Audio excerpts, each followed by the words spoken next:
Shalom.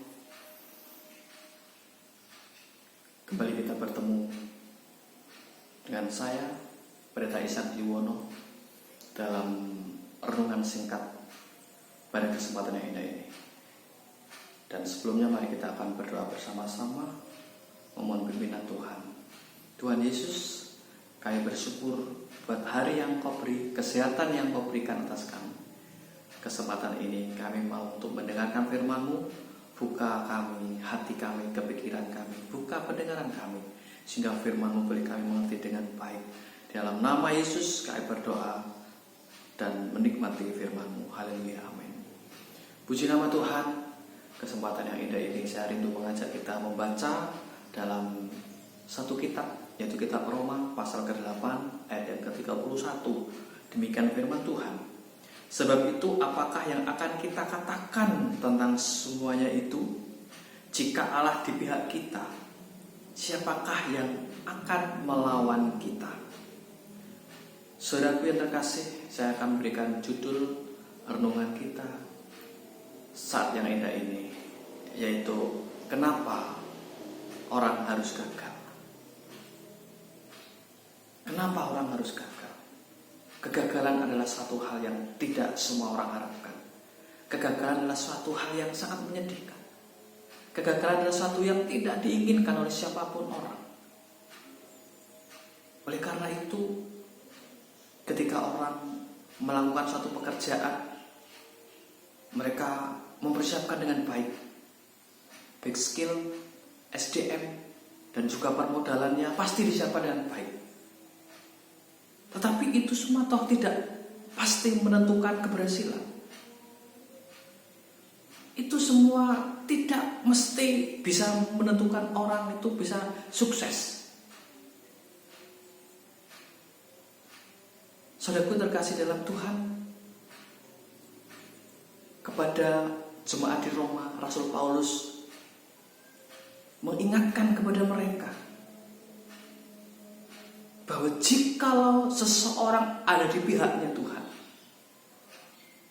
siapa yang bisa menghalang-halangi? Siapa yang bisa melawan? Siapa yang bisa merintangi? Menjadi jaminan bagi seorang untuk berhasil di dalam segala hal ketika ada di dalam pihaknya Tuhan.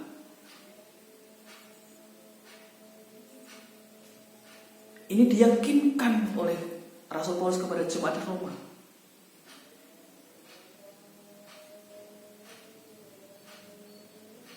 Dan menjadi pertanyaan kepada kita semua. Kalau waktu itu Rasul Paulus menyampaikan firman ini kepada jemaat di Roma, dan itu pun saat ini kita terima bahwa ketika Allah ada di pihak kita, keberhasilan, kemenangan itu pasti ada di pihak kita. Pertanyaannya kepada kita semua, kenapa ada orang yang gagal? Kenapa ada anak Tuhan yang tidak berhasil? Kenapa ada seseorang yang tidak sukses?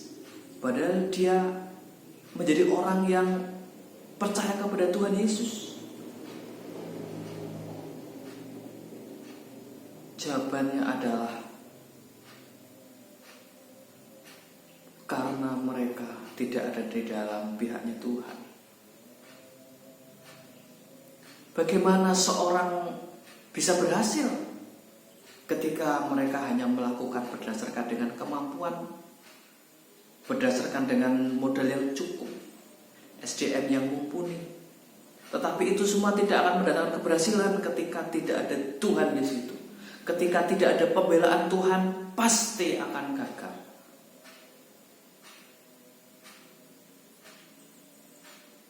Kita belajar dari contoh di dalam kitab Perjanjian Lama, di dalam kitab Bilangan, ketika Musa memerintahkan untuk bangsa Israel jangan naik ke gunung, tetapi mereka tetap nekat untuk naik ke gunung. Padahal sudah diperintahkan jangan naik ke gunung. Waktu itu Tuhan memerintahkan kepada bangsa Israel untuk ke padang gurun. tapi mereka berinisiatif, menyengajakan diri, tidak nuruti apa yang Tuhan perintahkan melalui Musa untuk mereka tidak naik gunung. Mereka nekat naik gunung. Mungkin mereka melakukan itu karena punya pemikiran, oh ini pasti berhasil, ini pasti berhasil, ini pasti berhasil, kita pasti bisa. Tapi kenyataannya berbeda. Justru bangsa Israel tercerai-berai karena memang sudah diingatkan Tuhan untuk tidak naik ke gunung, jangan melangkah. Tapi mereka tetap nekat. Ini yang menjadi masalah. Ini yang menjadi kunci. Ini yang menjadi salah satu faktor yang menyebabkan bangsa Israel gagal. Tidak dengar-dengaran akan suara Tuhan. Tidak menghargai apa yang hamba Tuhan sampaikan. Akhirnya gagal. Bagaimana Tuhan mau memihak mereka ketika kita tidak mau dengar-dengaran? Bagaimana Tuhan mau memihak mereka ketika mereka melanggar apa yang Tuhan tetapkan? Dan ini tentunya menjadi pembelajaran bagi kita semua anak-anak Tuhan. Kadang-kala kita melakukan satu hal atas pertimbangan A, B, C dan sebagainya, kita lakukan satu itu. Padahal kita tahu itu bukan apa yang Tuhan inginkan, bukan apa yang Tuhan perintahkan. Kita nekat. Kita tetap melangkah. Dan itu pada akhirnya akan mendatangkan kegagalan.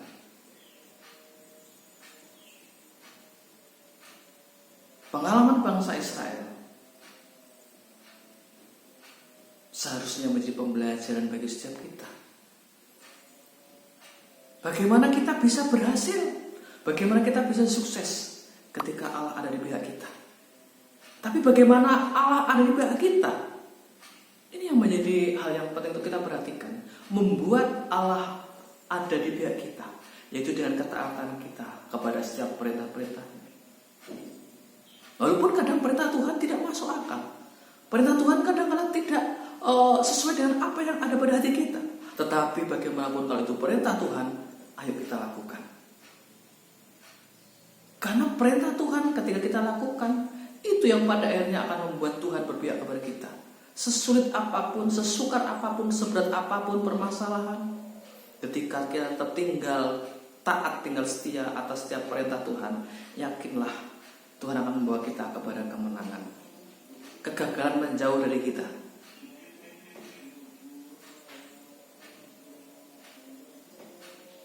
Rasul Paulus mengingatkan kepada jemaat di Roma, ketika seseorang ada di pihaknya Tuhan, pasti akan menuai keberhasilan. Tetapi bagaimana kebalikannya? Kalau seseorang itu tidak ada di pihaknya Tuhan, pasti akan gagal. Kita boleh tahu sekarang, kenapa bangsa Israel gagal? Kenapa banyak anak Tuhan yang gagal? Karena mereka tidak ada di pihaknya Tuhan. Tuhan tidak berpihak kepada mereka karena kesalahan 1, 2, 3, mengabaikan perintah 1, 2, 3 dan sebagainya. Ini yang membuat akhirnya Tuhan membiarkan mereka. Dan sangat disayangkan. Tetapi biarlah ketika kita mengalami itu, mari kita bersegera berbalik kepada Tuhan. Mengawali dengan komitmen yang baru kepada Tuhan. Apapun yang terjadi, aku tetap akan taat kepada setiap perintah Tuhan. Ini yang membuat Tuhan berpihak kepada kita, dan ini yang akan membawa kita kepada keberhasilan demi keberhasilan.